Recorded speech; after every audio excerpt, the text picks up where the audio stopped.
Hi, this is John Threisenhead, the Jerusalem psychotherapist. This week's Torah and Psychology post with Pasha Beshalach is titled Finding the Right Spouse.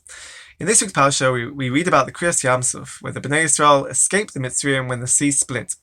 And the Gemara Sota says that it is as difficult to match two people for them to get married as it was to split the Yamsuf.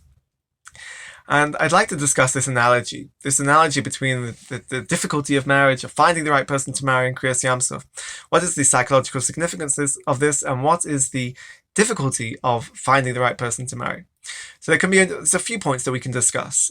To start off with, I'll say that there's a concept of fear, that finding the right person and moving forward into dating and getting married can be intimidating. It can be very scary. It means it requires a person to move off the dry land, the life that they've become accustomed to, the world and the life that they are used to, and moving into the sea, for the sea to split, to find the right person to marry.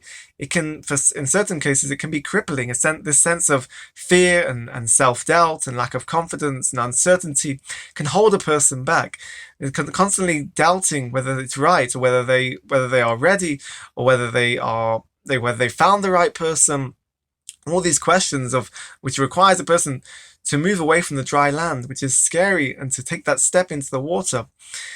A person might not be able to take that step, and this fear prevents them from moving forward. And as we see in Kriyas Yamsuf, Nachshon ben Aminadav took that first step before the sea split. So in a sense, the shidduch process and the dating and finding the right person to marry requires a Nachshon ben Aminadav moment to be able to take that first step forward. Yes, it can be intimidating, it can be scary and uncertain. There's a sense of uncertainty of starting this new life, of moving into the water. But you take that first step forward, you have your Nachshon ben Aminadav moment, and the sea will split, and hopefully you will have a successful marriage with the person that you find. Second is a sense of self-awareness, that when a person is looking for the right person to marry, they need to have gone through a process of self-awareness. So first of all, knowing who they are, understanding their own personality. When we look at the sea, view the sea, we only have a surface view of the sea. But when the sea splits, we can now look underneath. We can see what's on a deeper level, what's underneath the water. And so too with finding the right person to marry, we need to split our own personal sea. We need to go beyond the surface level, but to look underneath, a deeper understanding of ourselves, to understanding our personality, our goals, our values, having a deep sense of our emotional and psychological awareness. Once we've reached this level of self-awareness, we've split our own sea, and we've looked underneath, and we've seen what's there, and we can identify who we are, then we are ready now to find the right person. When one person's sea splits and another person's sea splits, they meet together in marriage. The third idea is that it's difficult. As we said, as the Gemara says, it's as difficult. Matching two people is as difficult as having the Yamsuf being split. But as we know, and the Gemara is saying, Hashem did split the Yamsuf, and so too. The message is that although the shidduch process and dating can be long, it can be very frustrating sometimes. It requires patience and perseverance, but as Hashem split the sea, so too Hashem will help us to find the right person to marry. And it's interesting, the Gemara points out that this message, this idea of the difficulty of finding the right person to marry, is actually talking about a second marriage. It's often used in marriage in general. I think that's how we can apply it as well. But the fact that the Gemara says that it's talking about a second marriage is that it gives this idea of trying again. If for certain reasons, for some circumstances where a person will need to get married again, the Gemara is saying that Hashem can split the sea. Hashem can help a person to find the right person to marry the second time. But hopefully, as we're saying, is that we're looking at the process of finding the right person. Let's look at the first stage of a first marriage. That the dating process can be difficult. There can be one date, and maybe it doesn't work out with the person you're going out with. You have to try again. There's a sense of perseverance and trying again. Even a second marriage, as the Gemara says, can happen. So hopefully, so too with the dating process, a person will show perseverance. The sea will split, and hopefully it will be a successful first marriage.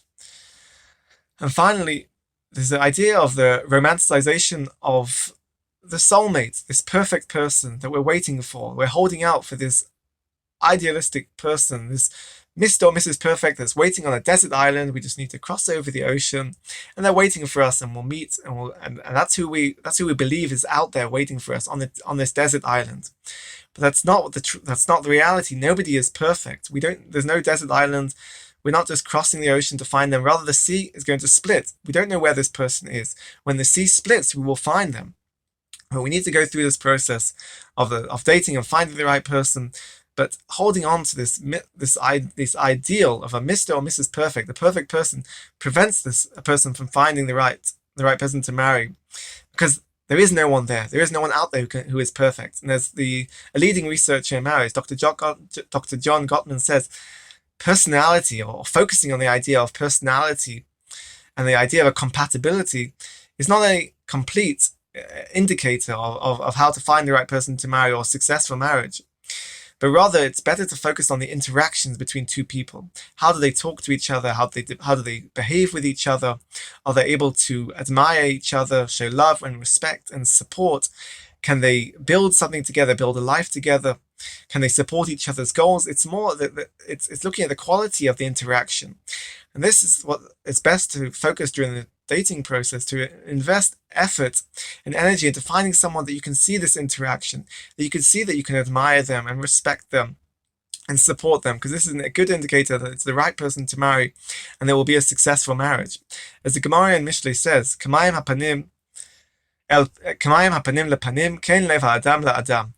And when you look into the water, what you see back, you see what is reflected back at you in the water.